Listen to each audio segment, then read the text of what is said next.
मुद्दा social media पर इतना वायरल कि जवान और किसान आमने सामने हैं आज।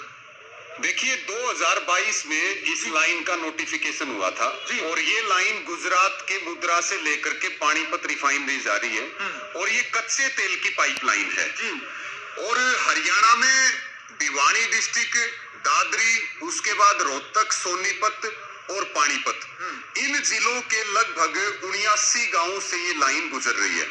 और हमारी पहले दिन से मांग ये थी कि हम विकास के विरोधी तो नहीं है लेकिन आप किसान का विनाश करके आप कोई विकास नहीं कर सकते।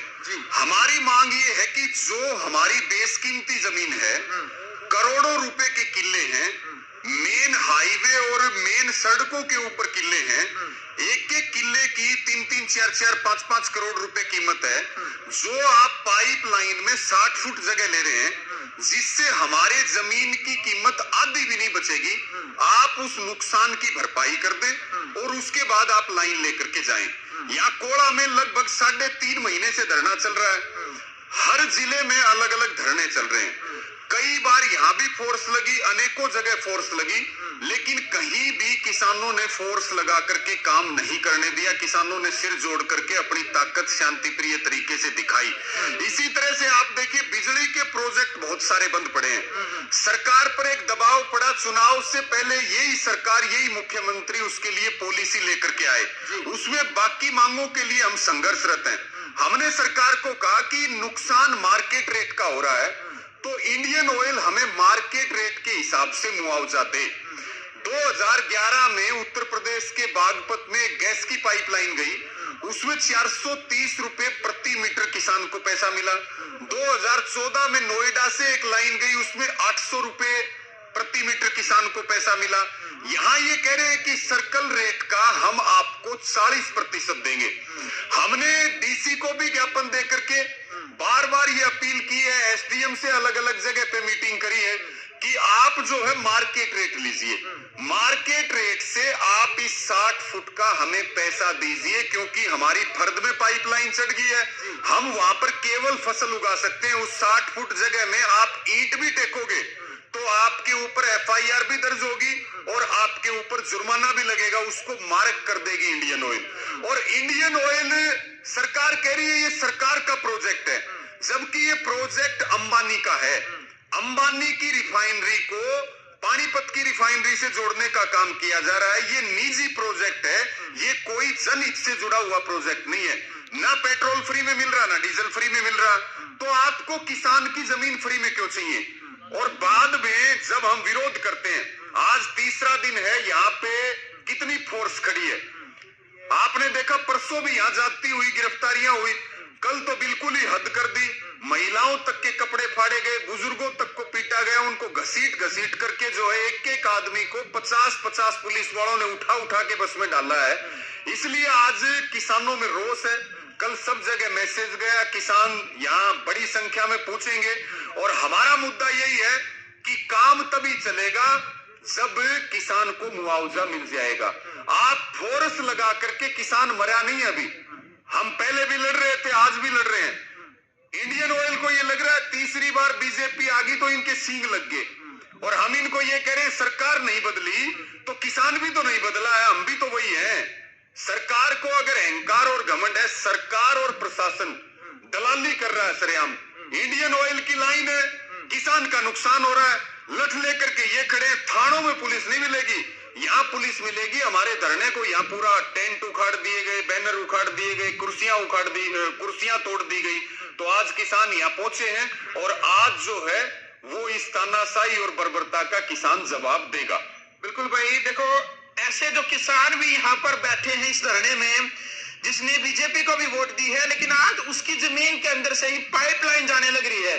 ये मुद्दा बीजेपी, कांग्रेस या किसी पार्टी का नहीं, ये मुद्दा किसान कौम का है। किसानों के हकों की जो लड़ाई के लिए है, ये किसान यहाँ पर इकट्ठा हुए और आज ये कहने लग रहे हैं कि इनको न्याय दिला करके जाएंगे। विकास भाई क्या कहना चाहेंगे इस पूरे मुद्दे को लेकर के? क्या मुद्दा तो स्पष्ट है जी, कंपनियां ने पिसा दे कि या सरकार बना दी, सरकार कंपनियां ने किसान की जमीन देवा। यह बात हम पहले दिन तो रोंदे आवा थे, लोग नहीं समझ में आई। आज तीसरी बार जब सरकार आई है तो ये लोग धक्का करने लग रहे हैं। किसान के खेत के ऊपर धारा 144 लगा दी ने। ये पहली बार हुआ है। नायब सिंह सैनी जो अपने आप को किसान का बेटा कहा है, नई नवेली सरकार का जो मुख्यमंत्री बना है, हमने भी उम्मीद थी भाई किसान का बेटा है, कितने न कितने फर्क पाओगा खट्टर में इसमें। लेकिन ये खट्टर तो भी 4 कदम आगे निकले है कि हम ये खेत के अंदर एक धारा 144 लगा दी। ये क्या है धारा 144 की? मतलब मैं मेरे घर में 4 आदमी हम भी इकट्ठे नहीं हो सकते, हमारे घर में भी इकट्ठे नहीं हो सकते। जो किसान का खेत है उसको या लाइन तो पाछे होते हैं, नक्शा पहले बना दे, फरद मा हो या लाइन ना इसको बेच सकता, ना इसमें खेती कर सकता। इसकी कीमत कोई कीमत नहीं होती, या 2 कोटी की जमीन नहीं रहती। एक किस्म से उनकी रजिस्ट्री उनके का नाम, एक किस्म से ये जमीन अप्रत्यक्ष रूप से बेचना भी बेचे बात तो कुछ मिला है, या तो ऐसा काम हो जाना तो या बिकती ना या रंदी। इसाद खबरा काम तो क्या है मैं नहीं होता, इससे अच्छी तो खरीद लेना पूरी की पूरी ने, उसमें भी काम चल जाए। किला तो खरीदा तो जा, बिल्कुल मेरा किले के अंदर नक्शा भरा जावा पाइपलाइन का, ना उसमें ट्यूबवेल ला सकता, ना पेड़ा ला सकता, ना कोठड़ा बना सकता, और बिना मुआवजा दे के हंगा करके करने लग रहे हैं। सरकार को और प्रशासन कह रहे हैं मुआवजा तो दिया जा रहा है, के मुआवजा दे वही। अच्छा 16 लाख मिला मन किले दुआ रहे, कितने दुआओगे सोनीपत का जो करता है, जितने मेरा ब्यों तो भी कोई नहीं, लेकिन मैंने बेरा खरीदनी पा जाएंगे। 16 लाख मिला, कितने दुआ देगा सोनीपत का जो करता है, 4.5 करोड़ रुपये किले का रेट है, और 16 लाख का हिसाब से मुआवजा देना है के यो तो एक मतलब बेइज्जती करने वाला काम है। तो कितना देना है के यो तो एक मतलब बेइज्जती करने वाला काम है। तो कितना किसान कितना चाह रहे हैं, कितना किसान ये चाह रहा है जो जमीन की कीमत है मार्केट रेट के हिसाब से जो किला बिकने लग रहा है, उसके कलेक्टर रेट का हिसाब से नहीं, जो है सरकारी ये किला खरीद आपके इलाका में भी आप भी खरीदते होंगे कि मैंने रेट अलग होता है, और जो मार्केट रेट अलग होगा। सबने मेरा बोला तो बोला आदमी ने मेरा मार्केट रेट के हिसाब से मुआवजा दे दो, हिसाब से दे रहे हैं। ये एक कलेक्टर का हिसाब से बोलो, कलेक्टर रेट भी कह कै साल पुराना, मैंने तो लग बहुत साल पुराना, 16 लाख रुपए की रहे नहीं पानीपत में आड़त लगड़ जाओ, पानीपत लगता है 80 लाख रुपये कलेक्टर रेट भी। यानी कि जिस किले के बीच में भाई जो पाइपलाइन जारी है अक्षय भाई, उस पूरे किले की कीमत नहीं दे रहे, जहाँ को पाइप जारी कल उसी की कीमत दी जा रही है। जो जिस राइट टू यूज बोल रहे हैं उसने अपनी भाषा में जो जगह इस्तेमाल हो रही है, हम उससे के रुपये देवांगे। अच्छा। अब सोचने की बात है, कलेक्टरेट के हिसाब से दे रहे हैं, चलो 1 मिनट खातर मान लें ऐसे ही दे रहे हैं। जब ये रेट अपने हिसाब से दे रहे हैं तो जगह किसान अपने हिसाब से देगा ना कि मेरा डोला पर का काट ले जाए इसने, लेकिन बीचों बीच काटेंगे उस पाइपलाइन ने अपने हिसाब से बीचों बीच काटेंगे। किसान का खेत अरान जाओ परान जाओ टिट्टे जाओ, इनमें कोई मतलब नहीं, रेट भी अपने हिसाब से देंगे। इतनी कड़ी तानाशाही इस कृषि प्रधान देश में। सबसे बड़ी बात यह है, इस देश को कृषि प्रधान देश कहा जाता है, और कृषि के लिए जो कानून बनते हैं किसान को ध्यान में रख के नहीं बनते, वो सारे के सारे कानून कॉर्पोरेट कंपनियों को ध्यान में रख के बने रहे हैं।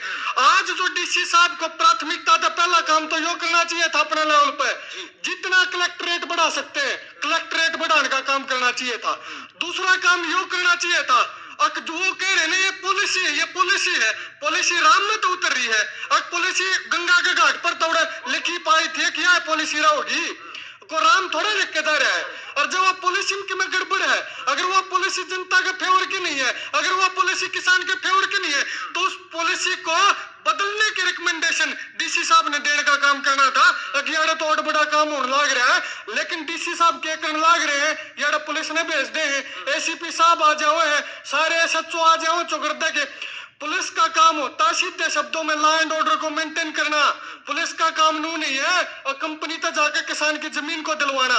पुलिस अपना काम भूल गई, डीसी अपना काम भूल गए, और यह जो सरकार हमारी वोटा तो बनी है अपना काम भूल गई। सारे के सारे मिलकर किसान की जमीन को हड़पने का, किसान के खेत में बिल्डरों को खड़ा करने का, कॉर्पोरेट कंपनियों को खड़ा करने का काम करे, और किसान को किसान से बाहर निकालने का काम करे। आज विडंबना हमारे देश के कृषि प्रधान देश की, किसान तो सड़कों के ऊपर बैठा है और बड़ी बड़ी कंपनियां किसान के खेत में घुस गई, और आप कहते हो कि हमारी जीडीपी, हमारी जो इकोनॉमी है 5 ट्रिलियन की होगी।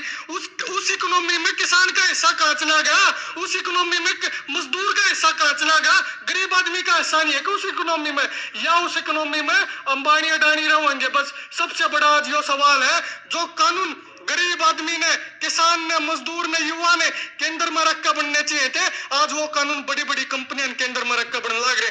वो बड़ी बड़ी कंपनियां चुनाव के टाइम पे इन पीसा दे हुए हैं, इन पीसे ते प्रचार करे हैं, वोट खरीदने का काम उस पैसे से सरकार बना के दोबारा उन कंपनियों ने ज्यादा पैसे कमाने का मौका दिया। इस तरह का माहौल क्रिएट हो गया इस देश के अंदर। तो बड़े दुख की बात है, आज बड़े दुख की बात यह है कि कल हमारी जो माताओं बहनों को घसीट के हमारे खेत में जाने की हमें खुद इजाजत नहीं, धारा 144 लगा। मतलब आपने पहली बार ऐसा देखा होगा शहर में धारा 144 लाख दी देखी होगी, कितने को बड़ा इंसिडेंट हो जाए उड़ा धारा 144 लाख दी देखी होगी, किसान के खेत में धारा 144 लाख दिन देखी होगी। बिहारी उड़ा धान काटने लाग रहे थे, बिहारी भी खेत मत हटा दिए, अब भैया धान नहीं काटेंगे धारा 144 लाग रही है। बिहारी अपनी खेती काटन खातर यो सीजन है उनका। दूसरा जो रास्ता था जिसने जीरी किसान ने खेत तो दूसरे खेत में लेके जानी थी, वो रास्ता बंद कर दिया पूरा, वो पाड़ के घेर दी वो जगह जेसीबी गेला। कैसे अपने किसान फसल लेके जाओगा, कैसे किसान अपना बुआरा करेगा? किसान के अंदर में है ही नहीं। तो सबसे बड़ी दुख की बात यह है जो हमारी मातृशक्ति का, हमारे किसान साथियों का जो अपमान हुआ है वो किसी भी सूरत में सहन नहीं कराया जाएगा। आज कड़े से कड़ा फैसला पंचायत के अंदर लेने का काम करेंगे। और आज अगर बात नहीं शरह चढ़ी काल नहीं चढ़ी परसों, लेकिन इनने जो है अब काल जो काम करा है, जब तक किसानों की जो मांगे नहीं मानी जाती है पीछे नहीं हटेंगे। डेफिनेटली जो ये लगाम इनकी ढीली हो रही है दोबारा करी जाओगी, चाहे आज हो तड़का हो चाहे परसों हो, या लगाम ढीली नहीं छोड़ी जाओगी। चलो भाई, किसान है वही जो किसान आंदोलन में आपको देखने को मिल रहा था रवि आजाद जी, ऐसा तो नहीं है बीजेपी की नई सरकार बनी और अब की बार तो पूर्ण बहुमत से बनी है कि भैया किसानों को आजमाइश देख रही हो, किसानों का मतलब सक्रू टाइट करके देख रही हो। कोई बात नहीं। और आज भी सरकार है, सरकार से हम डरने वाले नहीं है ना, हम सरकार के सामने घुटने टेकने वाले हैं। ये कह रहे हैं हमने धारा 144 लगा दी, हम ये कह रहे हैं कि हमारा कुनबा मजबूती तक इकट्ठा होगा तो फिर हम धारा 288 भी लगा देंगे। भी पाइपलाइन दबी है क्या? नहीं, ये लुवारू डाणी टोडा है, लुवारू में वहां से लेकर के ये पानीपत रिफाइनरी तक लाइन है और सारी लाइन बंद पड़ी है। अच्छा। ये जोर आजमाइश यहाँ चल रही है इनकी, और ये कह रहे हैं कि ये पब्लिक वेलफेयर का सबसे पहला इसमें डीसी की जिम्मेदारी ये है कि वो कलेक्टर को मैक्सिमम बढ़ाए। कलेक्टरेट यहाँ का 16 लाख रुपए है, उसके बाद ये कह रहे हैं कि या तो कलेक्टरेट का 40% ले लो और या कलेक्टरेट को डबल कर लो, फिर उसका डबल कर लो और फिर उसका 10% ले लो, या तो भाई कान ऐसे पकड़ लो और या कान ऐसे पकड़ लो। बात तो वही है। हम ये कह रहे हैं पानीपत में जैसे डीसी ने वहां 80 लाख रुपए तक जो है कितना किया है, 98 लाख रुपए तक जो है वो कलेक्टरेट किया है, लेकिन यहाँ का डीसी कलेक्टरेट यहाँ का 16 लाख रुपए रख रहा है।